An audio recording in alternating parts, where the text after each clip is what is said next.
Now's the time I need you on my side.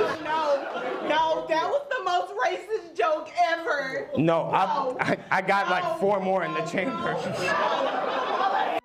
Have you ever considered what occurs when a heckler annoys a comedian excessively, resulting in humiliation, loss of words, or tears? Outstanding comedians aren't merely humorous, they're champions in a linguistic battlefield. Each performance is a clash of intelligence, and every heckler is a surprise adversary. Some are innocuous drinkers seeking attention, whereas others are intent on stealing the spotlight. However, the top comedians? They understand precisely when to join in, when to tease, and when to take decisive action. Troy Bond's recent confrontation with a disruptive person claiming he was racist serves as a perfect illustration. Rather than becoming defensive or intensifying the conflict, Troy used humor as his preferred tool.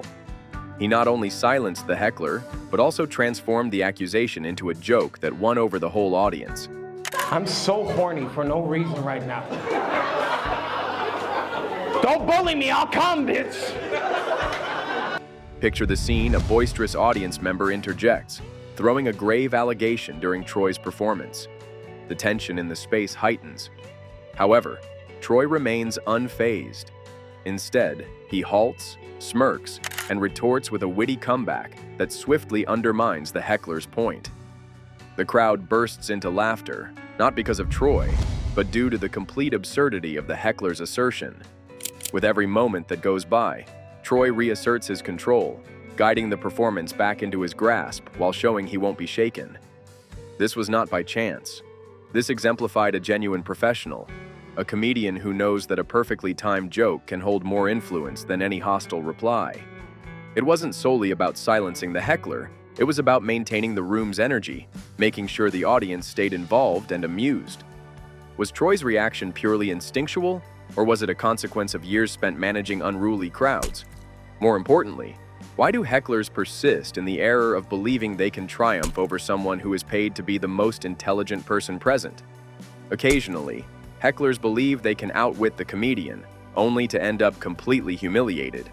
Bill Burr's notorious Philadelphia performance serves as an ideal illustration. He takes a fucking beer stein and just slaps you on the back of your sitting face. A boisterous crowd believed they could disrupt him, but Burr launched into a fierce, candid tirade that shocked the viewers. His brutal taunts intensified with every moment, transforming the heckler's laughter into awkward silence. It wasn't merely about humor, it was a complete verbal assault. Burr didn't merely silence a single heckler, he obliterated an entire crowd of mocking spectators, demonstrating that if you challenge a comedy master, you'd better be ready for battle. I look like I fucked a pig. Do I still owe your mum money? Is she annoyed, is she? Jimmy Carr is among the top performers when it comes to dealing with hecklers. In one performance, he annihilated a heckler who interrupted him with a taunt, replying with a comeback so perfectly timed that the whole crowd burst into laughter with the exception of the offender. Carr's style of humor is merciless, deliberate, and exceptionally quick. For a brief moment, the heckler believed they were in control. Then, in an instant, they found themselves overwhelmed by a surge of humiliation, utterly bested by Carr's quick wit. Steve Hofstetter, a comedian recognized for his straightforward style, once quieted a heckler so completely that the person was left at a loss for words. As an audience member tried to insult him during the performance, Hofstetter coolly dismantled their argument with incisive humor, enhancing the hilarity of the situation. The heckler, understanding they had fallen right into a trap, could only return to their seat in embarrassment. And let's not overlook Andrew Schulz, one of the boldest comedians in terms of engaging with the audience.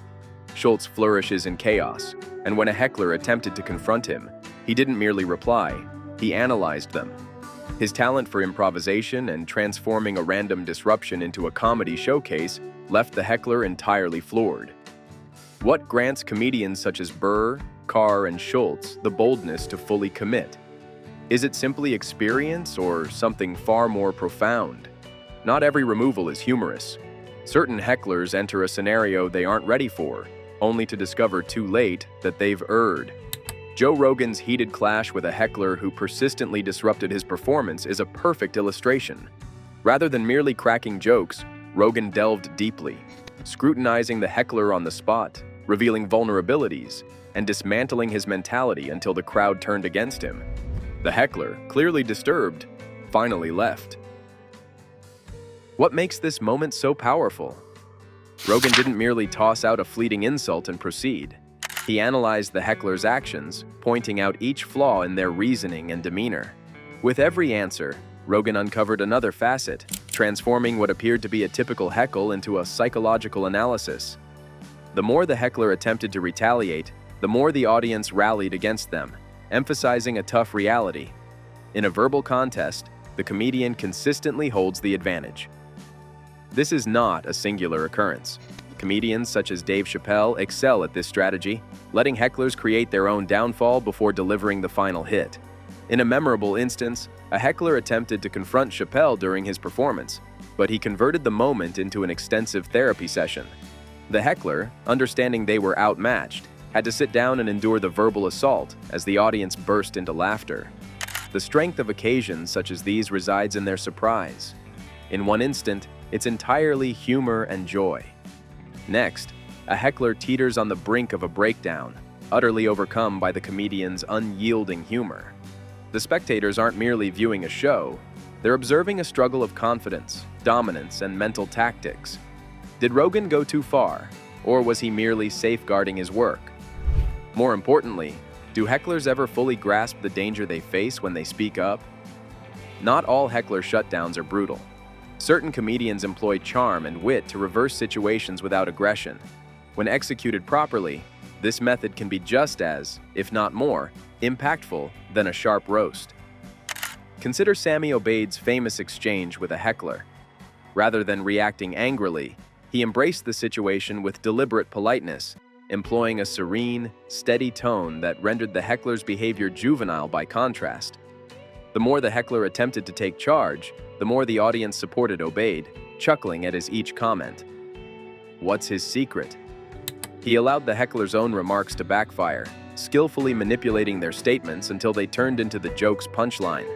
However, he isn't the sole individual who has perfected this skill. John Mulaney, famous for his keen observational comedy, once dealt with an annoying audience member by recognizing them with overly courteous behavior. "Oh, you must be the highlight of the performance. We all ought to pause and pay attention," he remarked, his tone laden with playful irony. The audience burst into laughter, immediately silencing the heckler without any insults exchanged. Next is Russell Peters, who excels in engaging with the audience.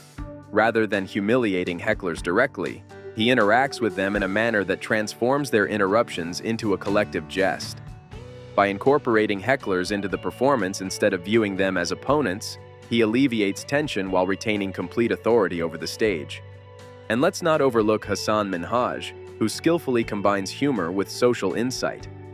When faced with an antagonistic audience member, he smoothly transformed their remark into a comedic yet insightful moment, rendering it impossible for them to persist in their interruption without appearing silly. So, what is more effective? The harsh elimination or the gentle, strategic reaction?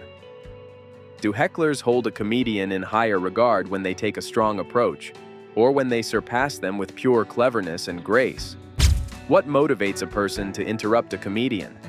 Is it the excitement of disrupting a live show, the desire for recognition, or something more profound such as insecurity masked by feigned confidence?